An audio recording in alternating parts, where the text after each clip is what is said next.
Bueno, muchísimas gracias, Marián, Cao, por la invitación a participar. Muchísimas gracias a Rocío y la Villa por esa magnífica exposición que tanto me impresiona y, por supuesto, al Museo Thyssen por propiciarlo todo, ¿no?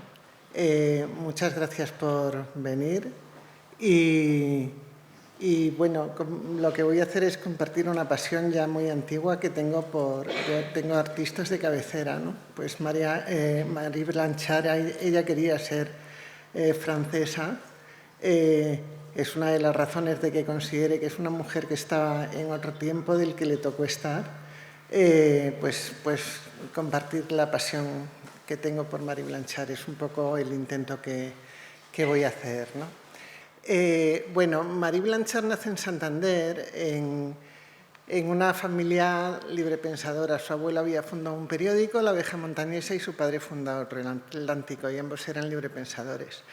Y su madre era franco-polaca, de ahí el apellido Blanchard. Su otro apellido era Gutiérrez Cueto. Los Gutiérrez Cueto son un clan vastísimo del que han salido más mujeres excepcionales, de modo que había algo que las alimentaba, ¿no? Y yo creo que en parte era la abuela Concha Cueto, por cuya casa pasaron en más de un veraneo y en más de dos.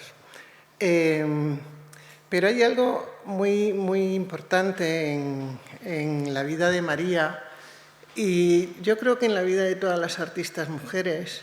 Y el otro día, escuchando a Carmen Sarmiento, que recogía el premio Francisca de Pedraza que se da a mujeres que han luchado contra la violencia de género, que Carmen Sarmiento explicaba que siempre hay que tener en cuenta un montón de factores cuando se habla de violencias, y que siempre debajo de un hombre campesino hay una mujer campesina, debajo de un hombre negro hay una mujer negra. Y yo pensaba, y también debajo de una mujer negra, debajo de una mujer campesina hay una mujer negra con una diversidad funcional. Y eso es una tercera discriminación al hecho de ser mujer, ¿no? Y en el caso de María, siempre que se habla en muchísimas biografías, es excepcional en la que no sucede, siempre que se habla de ella se comienza hablando de que padecía una diversidad por el hecho de que su madre se había caído durante el embarazo. Entonces, la diversidad de María era una cifoscoliosis doble, es una desviación de columna de frente y lateral que la impidió crecer, se quedó en 1,31 de estatura, y eso es una enfermedad genética por un fallo cromosómico. En ningún momento tiene nada que ver con la caída de su madre. Y esta cosa que sucede en las biografías de las mujeres, de que en muchas ocasiones las madres son las culpables de algo, pues me gustaría que la madre de Marie se librara también un poco de esta culpa hoy, ¿no?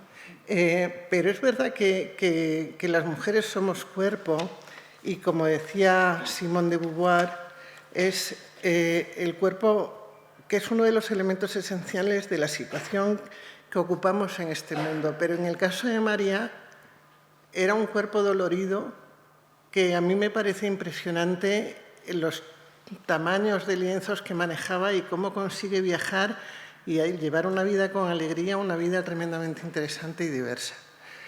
Y cómo si hubiera nacido a lo mejor 20 años después, hubiera tenido otro tipo de obra, porque hubiera podido trascender lo que en aquel momento, como bastante tarea tenía por el hecho de abarcar su propia individualidad y su propia independencia, no pudo. Cada época tiene sus cargas, ¿no? Y la carga de María fue que pudo trascender en algunos ámbitos, pero en otros no pudo, como es el caso de Marina Vargas en la actualidad, ¿no? Con esta pieza impresionante que Intravenus, que hace, donde refleja lo que supone un cáncer de mama, o el caso de Frida Kahlo, que es un caso ya muy mainstream. Bueno, los primeros años de María aprende a dibujar de su padre, al que le hace este retrato. Su padre era un poco aficionado a la pintura, y en el año 1903, cuando ella tiene 22 años, la mandan a estudiar a Madrid con su tío Domingo. Pero al año siguiente el padre fallece y ya se traslada a Madrid toda la familia, y su hermana Aurelia se pondrá a estudiar en la escuela normal, y bueno, ella aprende con Sotomayor, con Salas y se presenta a las medallas nacionales y con este cuadro de Gitana gana la segunda medalla. Y eso le da la opción, ayudada por su tío Domingo, de solicitar la beca de Santander, tanto de la Diputación como del Ayuntamiento, para poderse ir a estudiar a París. Y en este proceso de estar en Madrid, entra también en contacto con otra de sus parientas que tiene cierta, entre comillas, trascendencia, más adelante la volverá a nombrar, que es Matilde de la Torre Gutiérrez. Matilde de la Torre Gutiérrez llegará a ser diputada de las Cortes en el Gobierno de Azaña, diputada socialista. Y es una de estas mujeres que aparecen a todo lo largo de la biografía de María, que de un modo o de otro influyen sobre ella. Una cosa muy bonita de María es cómo va experimentando hasta que se encuentra, y toda su pintura es una experimentación, ¿no? Entonces, en esta pintura, ella sale un poco ya de los supuestos así más decimonónicos de los maestros que tenía en Madrid, y es uno de sus muchos intentos de ver por dónde puede salir, escapándose de lo que se llevaba en aquel momento en España, que era la pintura de género. En 1908 ella pega el salto a París. Había conocido en Madrid, mientras estaba estudiando, a Diego Rivera. En París convivirá con Diego Rivera y con quien será también la pareja de Rivera, Angelina Beloff. Y tendrán 10 años que estarán viviendo juntos y viviendo en el aspecto de que viajaban juntos. Porque Angelina y María se van de viaje a Bruselas, ahí se encuentran con Rivera, entre Rivera y Angelina surge el romance, tendrán un hijo juntos. Habrá ocasiones en que María esté cuidando el hijo de Angelina, viajarán a Londres también antes de volver a París. Y en París, como tanto Diego Rivera como María tienen que estar enviando cuadros a sus respectivos lugares que les pensionan, que les dan la beca, pues trabajan mucho juntos, comparten mucho los experimentos que hacen. En 1910 gana creo que antes ganó la tercera y ahora gana la segunda, con este cuadro que ya tiene más parecido a su maestro en París, Anglada Camarasa. En la Academia de Anglada Camarasa también ella toma contacto con otros artistas del momento que luego van a formar entre todos el grupo de los cubistas. Va a estar Gleises, va a estar Juan Gris, va a estar Metzinger, va a estar el escultor Lipchitz, que también va a ser su amigo y en parte su valedor durante gran parte de su vida. Este cuadro en Madrid a María le da cierta fama y le da cierto prestigio. Cuando ella viene a renovar la beca con una recomendación de Anglada Camarasa, porque se le ha terminado el tiempo para el que se la habían dado,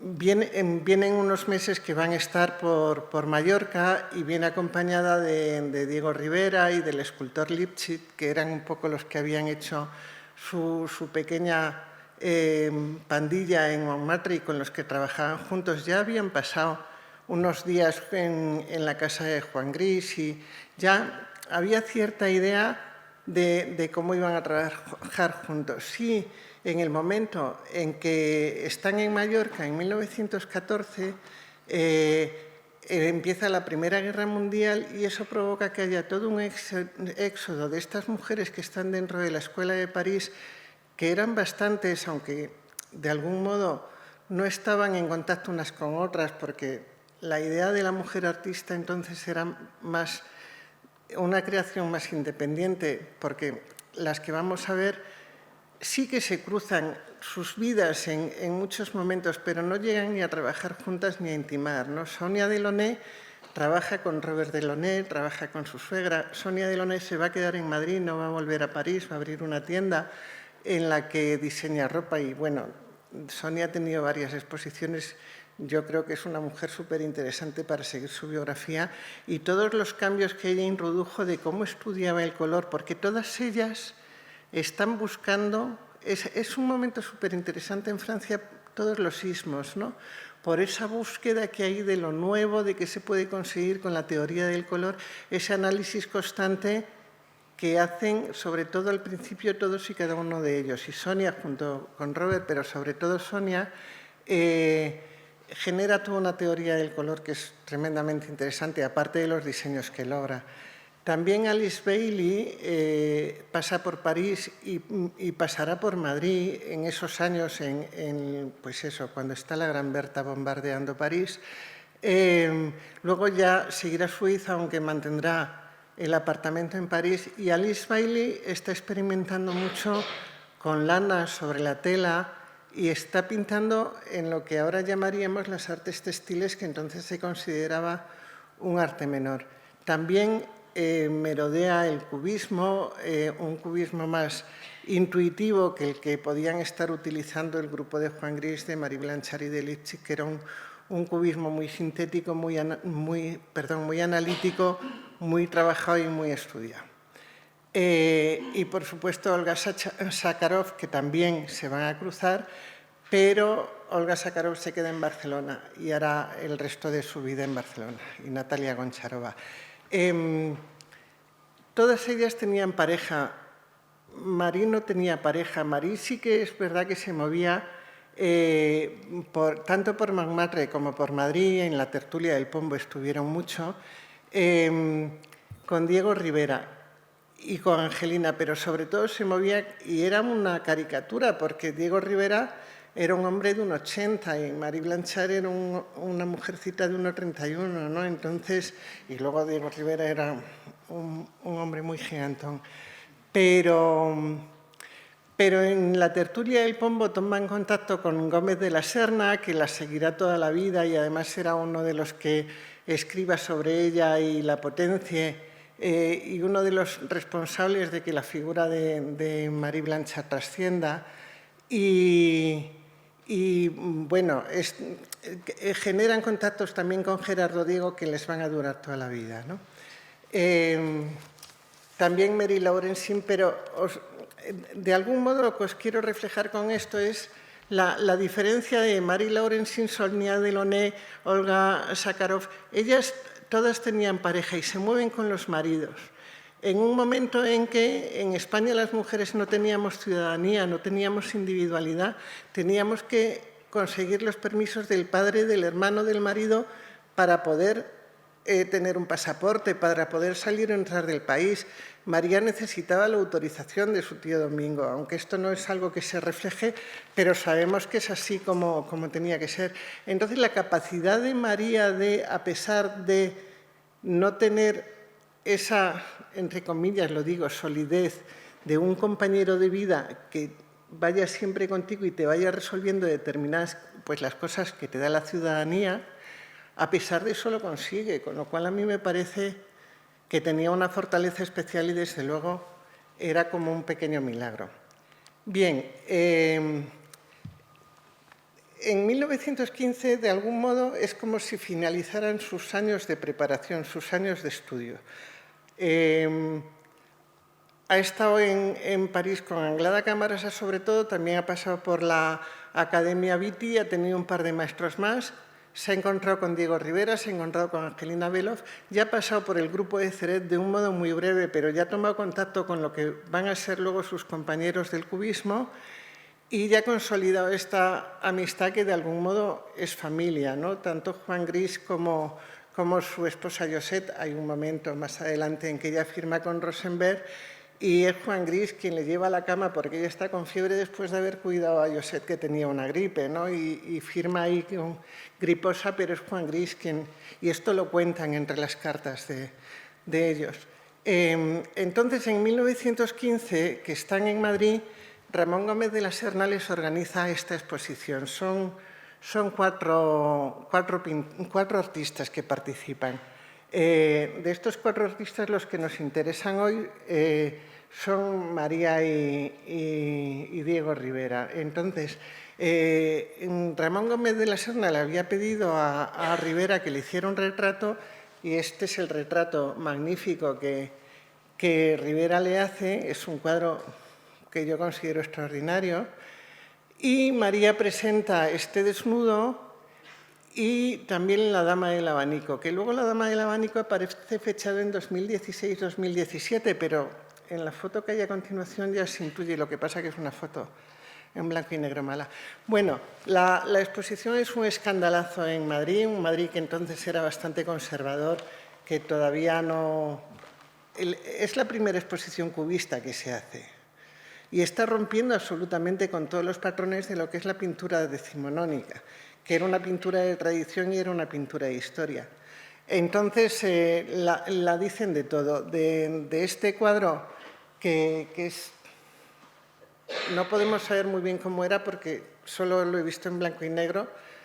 Sé que está en el Ayuntamiento de París, pero no existe una foto buena que yo haya podido encontrar. Pero es bonito, ¿no? Bueno, pues dicen que si tiene los pies sucios como una rana, que si tiene la cadera dislocada, y dicen, la señora Gutiérrez más bien debería quedarse a seguir dibujando sirenas como ha hecho con el cuadro que gana la medalla. Los vapulean a todos. La policía saca del escaparate el cuadro de Diego Rivera, el retrato. Diego Rivera quiere pegar a todos los críticos que hay allí hablando mal con su bastón. Entonces Juan el de la Serna se lo lleva... Bueno, se monta ahí un lío de mucho cuidado. Y eso a María la daña, pero... Porque es que ese año de 1915 a María le pasan un montón de cosas y esta es una de las cosas malas que le pasa. En esta foto se ve muy bien ese cuadro, creo que es el de la Dama del Abanico. Cuesta reconocerlo, pero sobre todo se ve la inmensidad de los cuadros, o sea que es que era tremendamente valiente. No quería hacer una pintura decorativa. Ella está en su propia experimentación, en su propia búsqueda y está en eso desde el primer momento.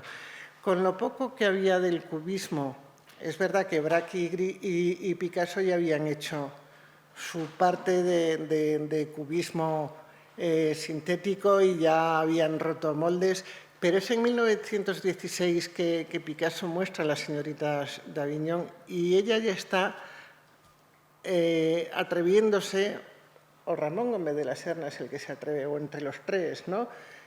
Al final estos artistas parnasianos que se habían reunido en Madrid, que estaban esperando a ver qué pasaba con la guerra, que estaban desubicados, además estaban todos amontonados en la casa de la Madre de María, en la calle Goya. Ahí estaba Lipschitz, estaba Diego Rivera, que se quejaba en la tertulia del Pombo de que dormía sobre una tabla y que tenía epilepsia.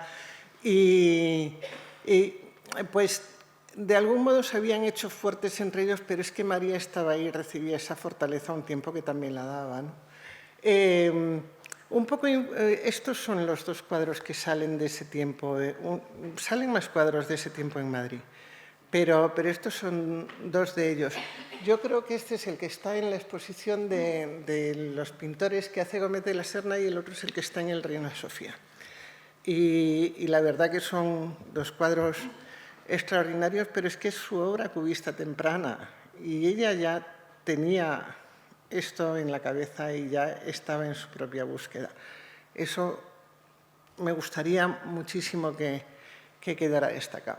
Bueno, esta es la imagen que daban ellos dos en Madrid, ¿no? Es una caricatura hecha con cariño porque Fernando Fresno se llevaba bien con ellos, con el grupo, y a un tiempo que está pintando esos dos cuadros, está pintando este cuadro de la comulgante, que se va a quedar vuelto a la pared igual que se quedó el de las señoritas d'Avignon y poco se habla de ello, se tenía que hablar más. ¿Qué sucede con este cuadro? Que a mí me encantaría poder meterme dentro de la cabeza de Marie Blanchard para comprenderla. Aquí está Jacques Lipchitz, su compañero escultor, del que su sobrina cuenta que cuando vivían en casa era un europeo súper guapo, decía, un europeo guapo que está en la habitación de la tía María, mientras ella pinta y Diego está diciendo que quiere dormir. De modo que yo me los imagino, la señora Concha, la madre de María, era una señora bien, que además tenía también a su hija pequeña, y me imagino aquella pandilla amontonada en la habitación viviendo su propio tránsito a través de la guerra. Bien, Un poco yo creo que por influencia de su hermana Aurelia y un poco también por deseo de estabilidad, ella se presenta a unas oposiciones en Salamanca para sacar el puesto de profesora de la escuela normal. Y lo consigue.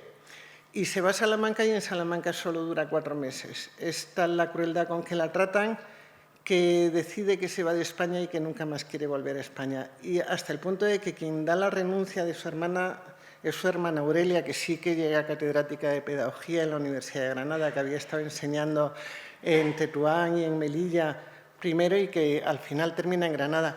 Y que en el año 36, en el año 36, cuando está yendo a un congreso de pedagogía en Valladolid, cuando empieza el golpe de Estado, la fusilan y bueno, es como que en esta familia de grandes mujeres los finales son tempranos, ¿no?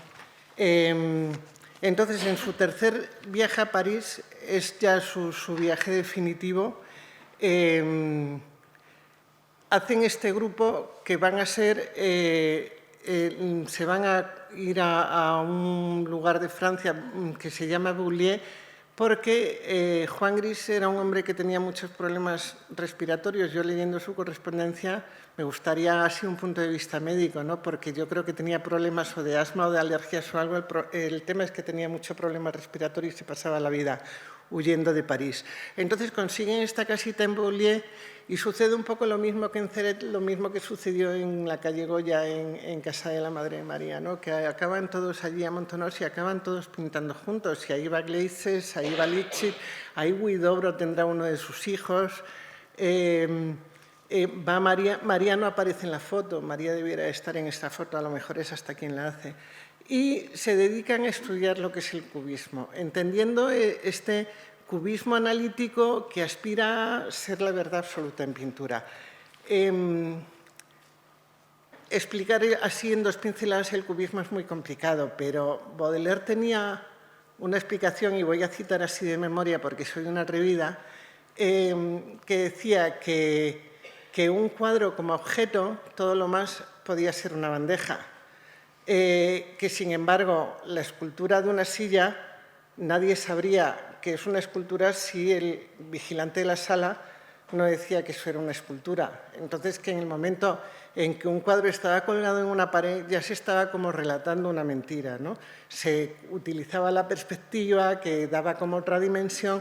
Entonces, el cubismo a lo que aspira es a contar esa verdad de que un objeto, un cuadro es una bandeja, el coger una botella y que el círculo de abajo se pudiera ver, que se pudiera ver el círculo de arriba, que se pudiera ver el cilindro, y se empezaba estudiando todo el objeto, y esto lo hacían juntos.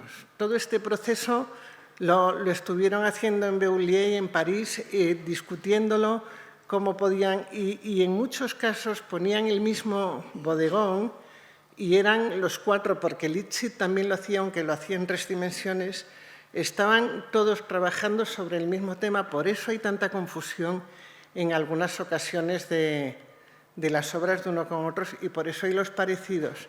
Y luego también porque sucede lo siguiente, hay un momento en que,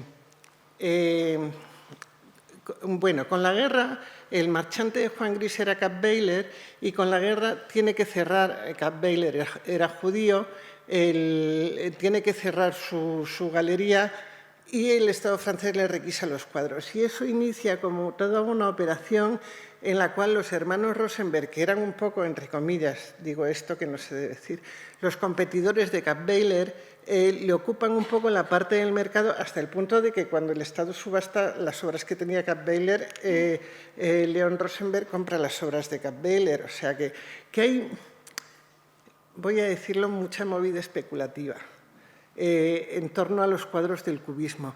Y eso tiene un principio, pero también tiene un fin. En toda esta cosa que está sucediendo, también hay un poco de desafíos de ver quién es el más teórico o el menos teórico con los cuadros.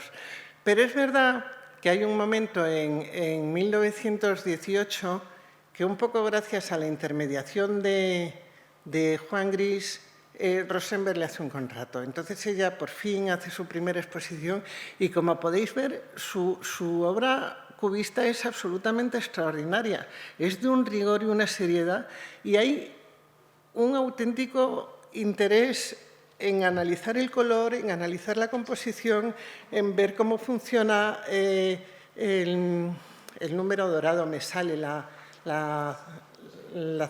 sección áurea. Y experimenta a todos los niveles. O sea, cada uno de estos cuadros sería coger y detenernos a ver cómo ha trabajado la composición, a ver cómo ha trabajado los objetos, cómo ha trabajado las texturas, porque es una valiente que se atreve con todo. Y luego tenían realmente este espíritu de compañerismo. El Leipzig hay un momento en que lo defiende, y aquí vuelvo a retomar a Kappweiler y a Leon Rosenberg.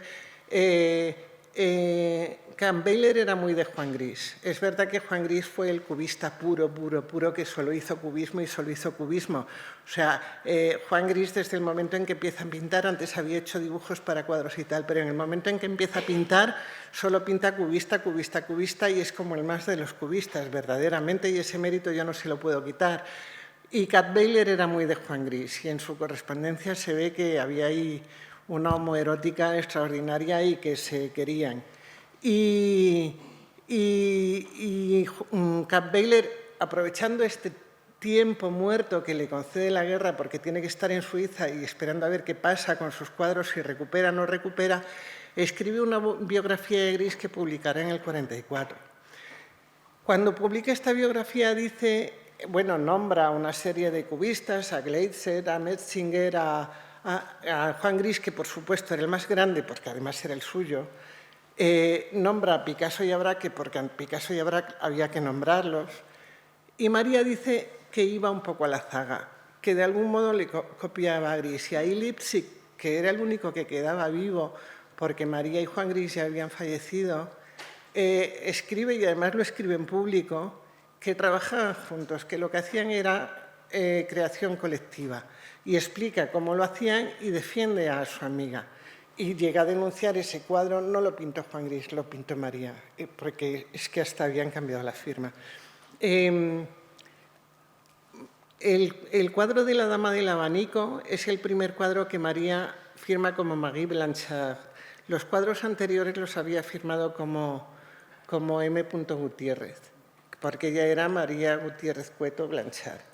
Esto también es muy importante a la hora de la identidad, y no lo he comentado antes y sí me gustaría dejarlo dicho, porque a las mujeres nos suele suceder que hasta que nos creemos realmente que podemos firmar como queremos firmar y como queremos ser, es un proceso. Y yo creo que en este cuadro, en El almuerzo, que es el primer cuadro que se aleja del cubismo y entra en el figurativo,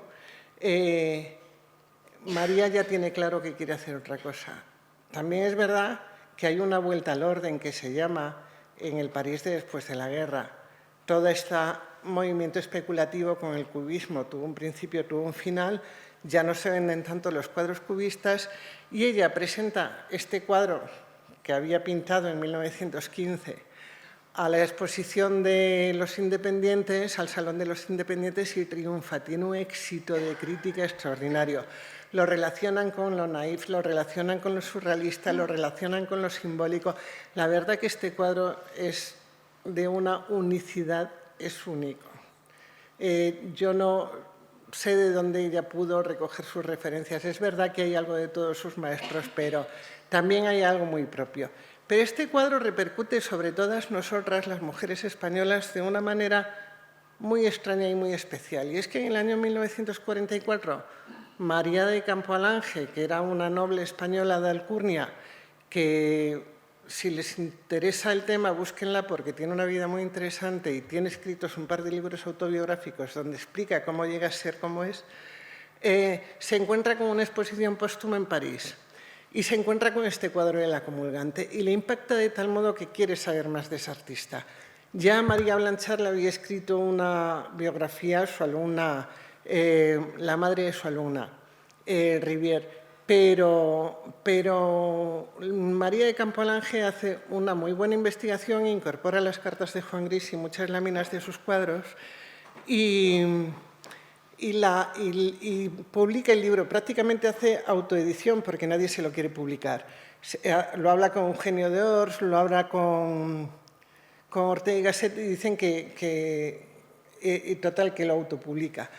Y tiene éxito. Entonces, Eugenio de Ors le dice que por qué no se dedica a ser crítica de arte y la incorpora al Salón de los 11, que era como un club un poco de la élite intelectual del momento.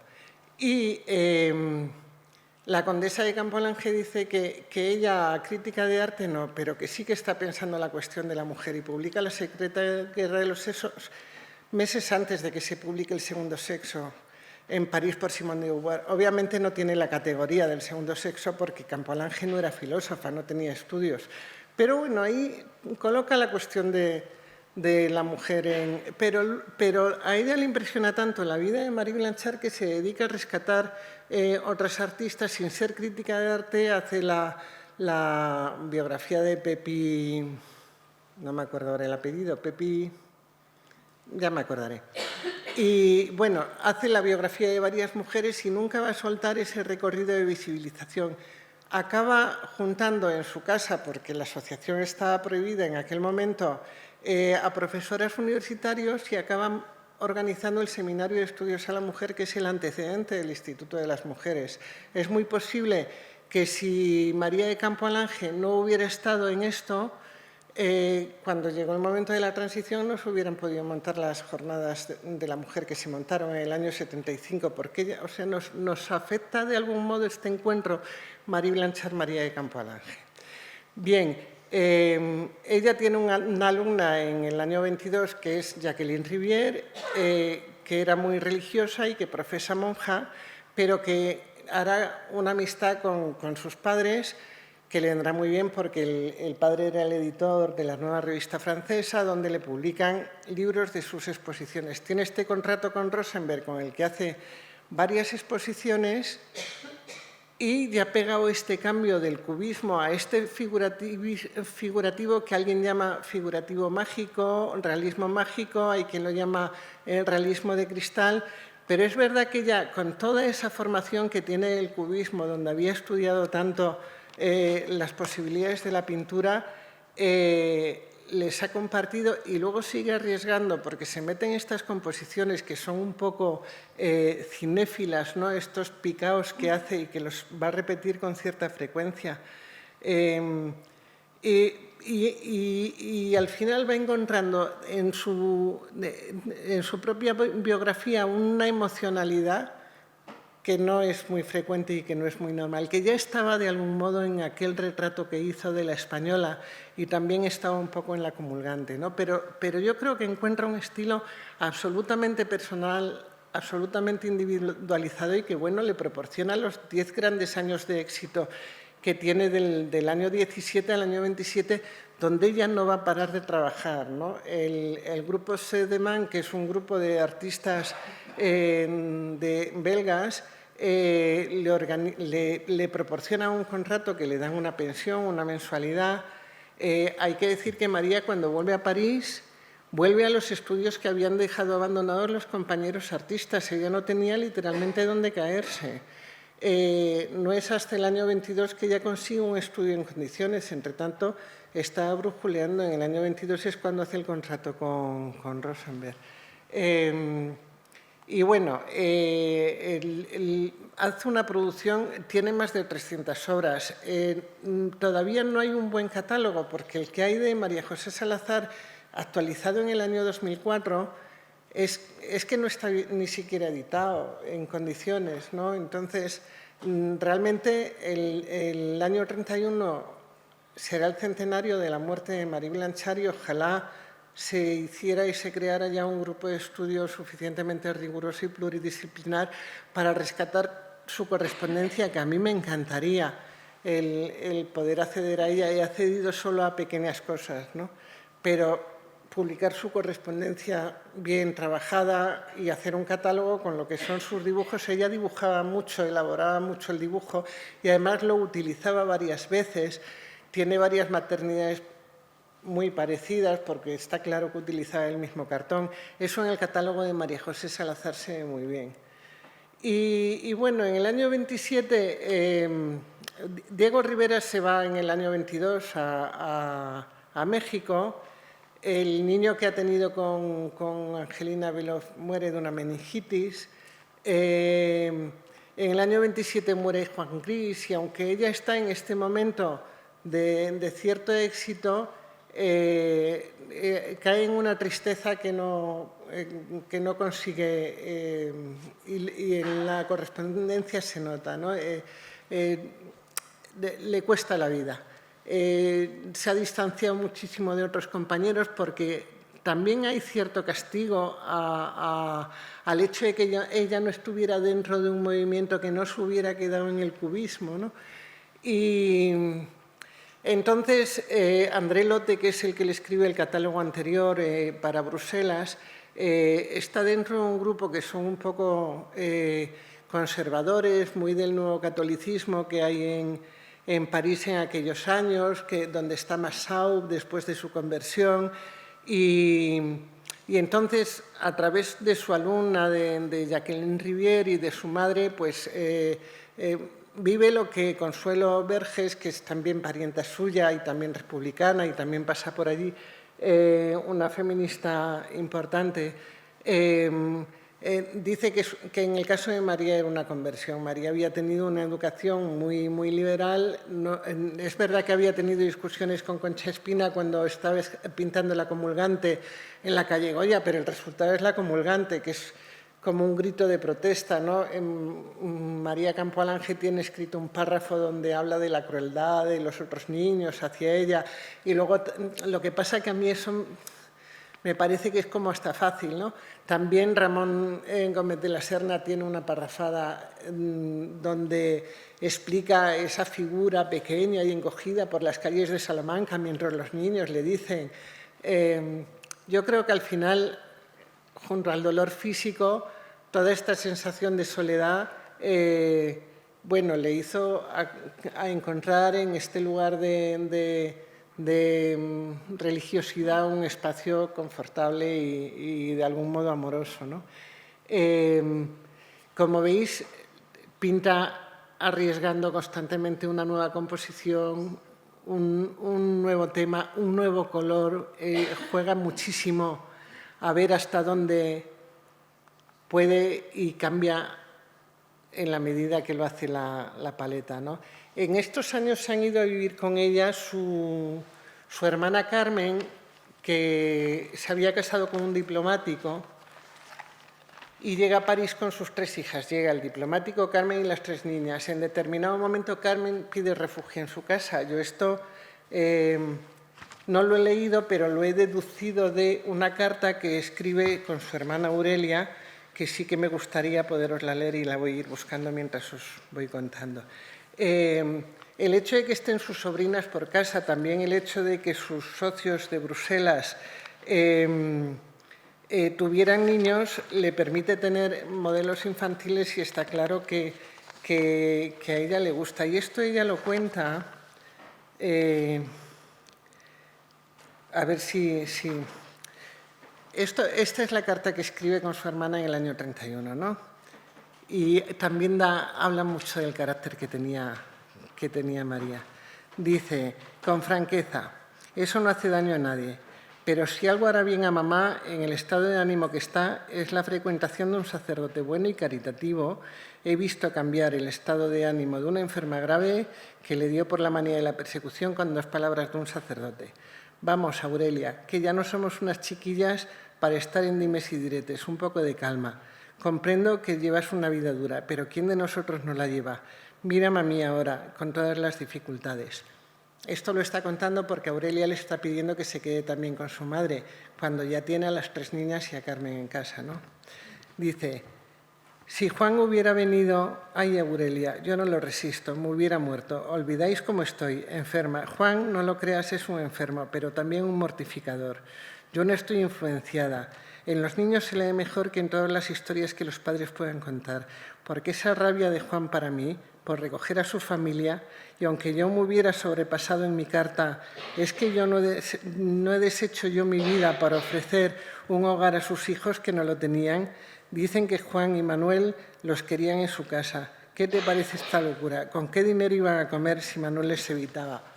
De modo que lo que está contando es una historia de maltrato, ¿no? Y de cómo ella recoge a su hermana, que está viviendo, por un lado, el abandono del marido, pero por otro lado también la persecución por recogerlas. Bueno, pues ella también pinta a sus sobrinas, también arriesga mucho pintando escenas costumbristas. Casi nunca pinta varones, casi siempre, son muy pocos. Habría que hacer un recuento de cuántos varones pinta.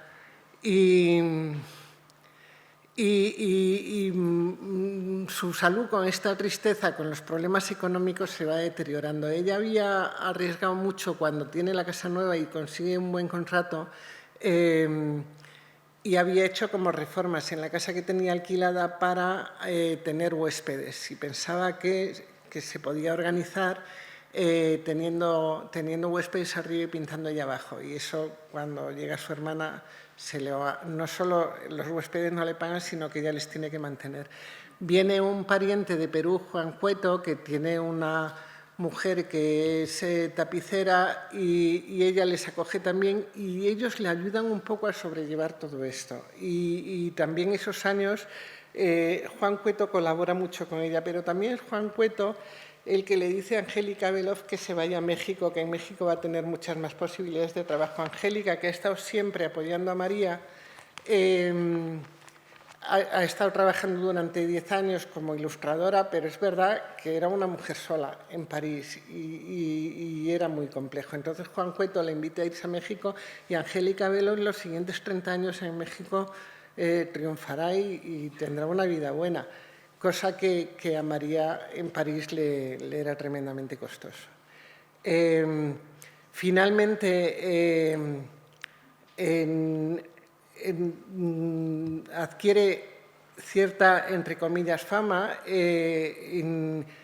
Paul Claudel le dedica Paul Claudel, que era el poeta de moda, además era el hermano de Camille Claudel, le dedica un poema a este cuadrito. Entonces su primo Juan Cueto lo organiza como un homenaje en su casa, donde leen el poema de Paul Claudel, pero en ese momento Paul Claudel tenía puesto un interdicto sobre las visitas de su hermana Camille Claudel en el hospital psiquiátrico, donde la tenía ingresada por delirios de grandeza, o sea, porque ese era el diagnóstico que le hicieron a Camille Claudel, como si no tuviera derecho a tener delirios de grandeza, porque era francamente grande, ¿no?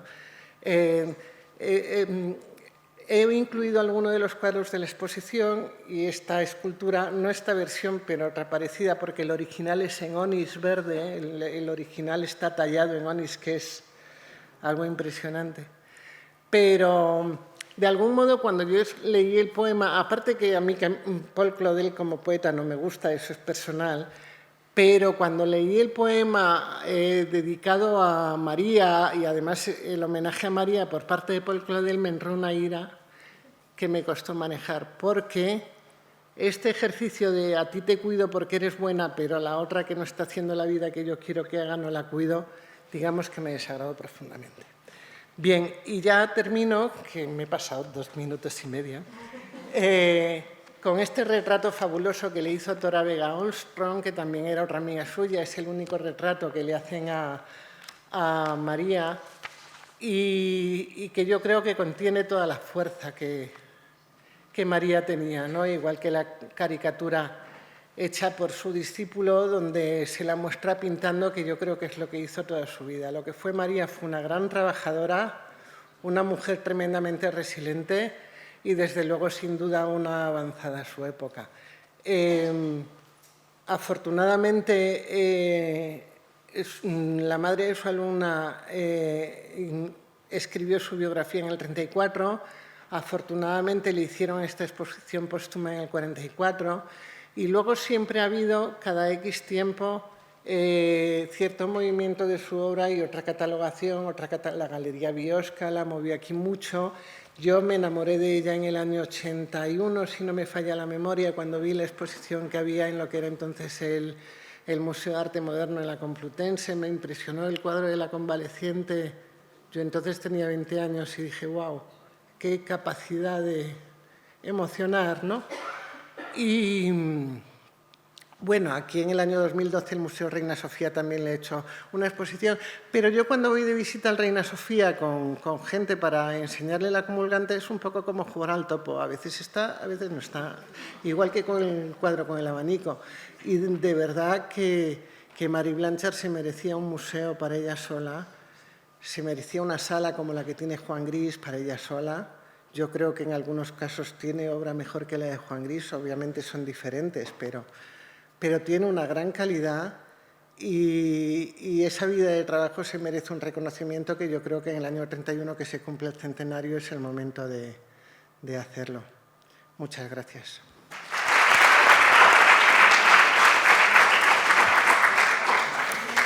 Pues muchísimas gracias, Pilar, por esta interesantísima conferencia que además abre muchas líneas, ¿no? Porque tú has trabajado su obra, pero también has trabajado todas sus coetáneas, has trabajado, bueno, lo que hacían los españoles en París, la Primera Guerra Mundial, esos momentos también, ¿no? Posteriores y, bueno, y todo el trabajo de una mujer que se hace a sí misma, ¿no? Turno de palabras, de comentarios. Hola. Bien, quería darte las gracias por esta oportunidad de transmitirnos tu amor a María Blanchard. A mí me siento muy identificada porque también desde que tenía, yo qué sé, 20 años, la he admirado mucho. El año pasado, en Santander, se hizo en la Universidad Menéndez Pelayo una semana dedicado a María Blanchard porque era el 80 aniversario de su muerte, pero murió en 1932. Me gustaría, nada, por añadir algo, recordar la elegía que le dedicó Lorca, una vez ya muerta María Blanchard, lo sabes que le dedicó una elegía que me parece preciosa y si no la conocéis, pues os invito a que la busquéis y la leáis. Era eso, nada más. Muchísimas gracias. Gracias a ti. Lorca no llegó a conocerla en vida. Es verdad que podía haberle nombrado, pero es que son tantas las cosas porque es una vida tan densa la que tuvo una vida muy interesante. Lorca pasa por la casa de Concha Espina porque el cuadro de ¿cómo es? Sileno, no me acuerdo ahora el título. Eso, el cuadro de ninfas encadenando a Sileno, que era muy grande, María se lo regala a Concha Espina, porque era vecina de su madre en la calle Goya. Entonces, Federico García Lorca, cuando es muy pequeño, ve ese cuadro y le impresiona mucho, y él se quedó ahí con la copla de Marie Blanchard. Es verdad, el homenaje que le hacen en el Ateneo es un poco por Ramón Gómez de la Serna y Gerardo Diego. Gerardo Diego también la quería mucho. Y lo promociona Clara Campoamor, es Clara Campoamor la que tiene la iniciativa. Y bueno, Federico, que tenía esta bondad innata, pues le escribió esta elegía. Pero es verdad también que si analizas la elegía tiene un componente ahí, esta cosa de hacia el diferente, que es más pequeñito y, ¿sabes? Y a mí esa tampoco... Pues, me gustan más otras cosas de Federico. Pero bueno, pero fue bonito y además también la trasciende. El hecho de que un poeta de su categoría la nombre es importante, ¿no? Por supuesto, prefiero 1000 veces la de Federico que la de Paul Claudel, años de distancia. Sí, gracias, Pilar. Me surgía así una duda, porque has hablado de la discapacidad de Marie, pero en realidad pudo hacer una vida perfectamente normal, solo que era bajita. No solo era bajita, tenía una cifoescoliosis doble de columna. Eso es muy doloroso. Vivir con un dolor de espalda toda tu vida, porque era chepuda. Entonces, eso duele mucho y luego provoca problemas de circulación, problemas nerviosos. No es un problema serio de salud, no es solo que sea diferente. Yo soy diferente porque soy muy alta y soy muy grande. Yo no tengo problemas de salud en ese aspecto, no tengo un cuerpo dolorido. Ella tuvo un cuerpo atravesado por el dolor toda la vida. Por eso la he comparado con Frida Kahlo y con... ¿sabes? Pero has hablado de que vivía sola entonces entiendo que no era dependiente. No te entendí. Que has hablado de que vivía sola, que Vives- no era dependiente. No era dependiente, pero sí era dependiente. Siempre tiene compañía.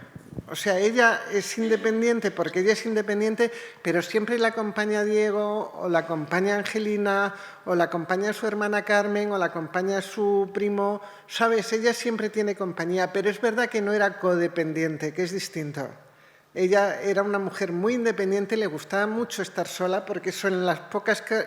Yo he leído muy pocos textos de ella porque es difícil encontrarlos, ¿eh? Y en las cartas de ella, bueno, en esa carta que le escribe a su hermana Aurelia se ve bien claro, ¿no? Y es una carta muy larga, son 4 páginas, pero ahí habla de su temperamento y de que ella sabe cómo es ella de carácter, pero a pesar de tener ese carácter tiene que acoger a la otra hermana porque, no sé. Yo creo que ella era dependiente porque el cuerpo le exigía esa dependencia, porque imagínate con 1,31 manejar un cuadro de 2. Es que no abarcas, la envergadura es un grado. Pero ahí, tú tampoco. ¿no? ¿Eh? Que tú tampoco. Pues eso. No sé, yo creo que es un factor, no lo es todo, ¿no? Pero es un factor. A mí me gustaría señalar algo que tiene que ver con las otras conferencias y que coincide con varias de las biografías de las artistas que en su momento tienen fama, tienen reconocimiento por sus compañeros y tan pronto se mueren son olvidadas. Yo recuerdo, tú sabes que yo escribí un textito sobre María Blanchard hace como en el 2005 y recuerdo que en ese momento una de las obras que sale ahí se atribuye a Juan Gris y luego se descubre que es de María Blanchard. O sea, algo que suele suceder, que muchas de las obras de las mujeres son atribuidas a hombres y no viceversa.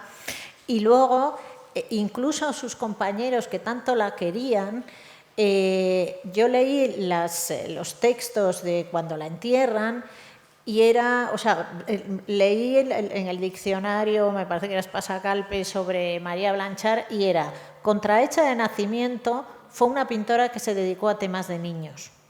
Esa era la definición de María Blanchard. O sea, primero, como tú señalas, que era contrahecha, y yo decía, pues Toulouse-Lautrec también, pero nadie habla Toulouse-Lautrec contrahecho de nacimiento, ¿no? Y se dedicó a pintar en prostíbulos, no, o sea, de alguna forma fue esa ahondar en los temas de niños que tienen más relación, o sea, ya le bajas un nivel en el canon del arte. Y luego recuerdo una cosa que a mí también me dolió muchísimo de Ramón Gómez de la Serna, que recuerdo que decía, ahí está, pobrecita María. Sí, sobre Salamanca. Tremendo. Sí, ahí está, pobrecita María, fea,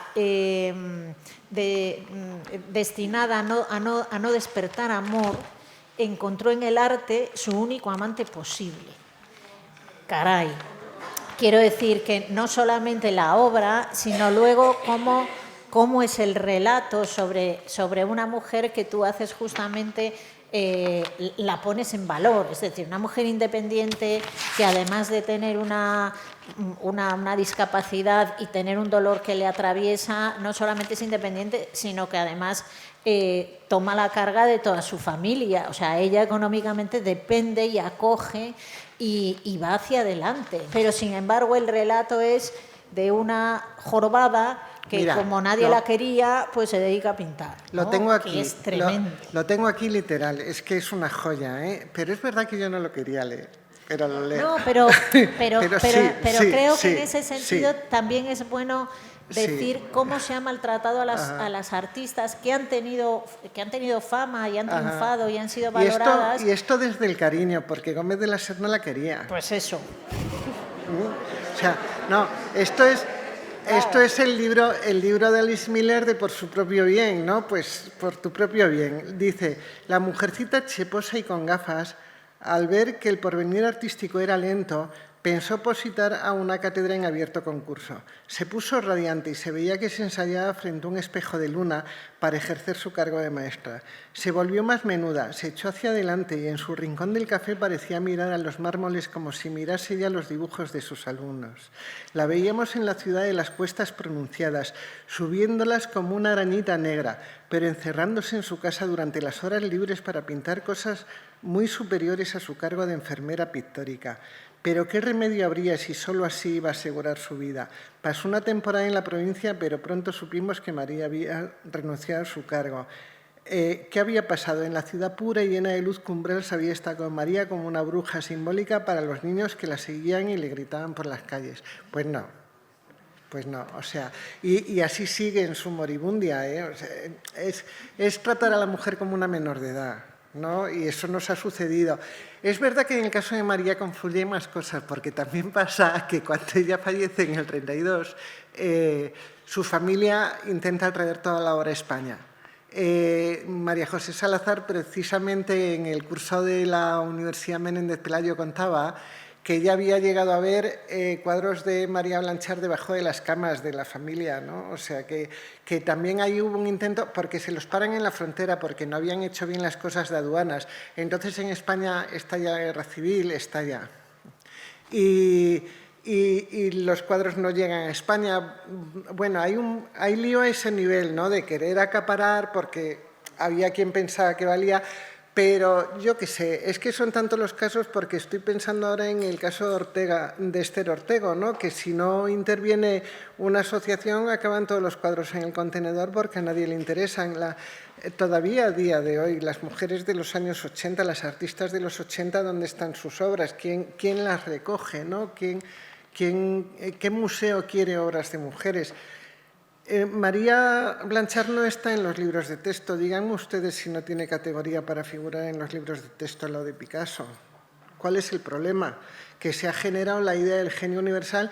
Yo no digo que Picasso no sea genial, porque yo con Picasso tengo una relación de amor-odio desde hace muchísimos años, y junto con Simone de Beauvoir son los que más sitio ocupan en mi biblioteca. Tengo como 3 estantes de libros sobre Picasso, me fascina. Pero es que Marie Blanchard tiene mucha importancia como artista y podría ser un referente para montones de mujeres, y desde luego para mí a nivel identitario que Marie Blanchard estuviera ahí fue muy importante, porque era de las pocas artistas que estaban en mi horizonte, de las pocas, porque creo que eran 3, no había más, porque entonces no nos habían mostrado ninguna. Y si no me la habían mostrado a mí, que me estaba formando como artista, que le habían enseñado a las demás niñas de este país. Quiero decir, es súper importante que las mujeres entremos en el canon por los libros de texto, que es donde se forma el canon. Si estamos en los libros de texto, trascenderemos. Si no, seguiremos así. De cualquier modo, los cuadros de María en Sotheby's se cotizan. María ahora está en un buen momento. Pues si no hay ninguna palabra más, muchísimas gracias y les esperamos el próximo miércoles, no que es festivo, el siguiente. Muchas gracias. Un aplauso.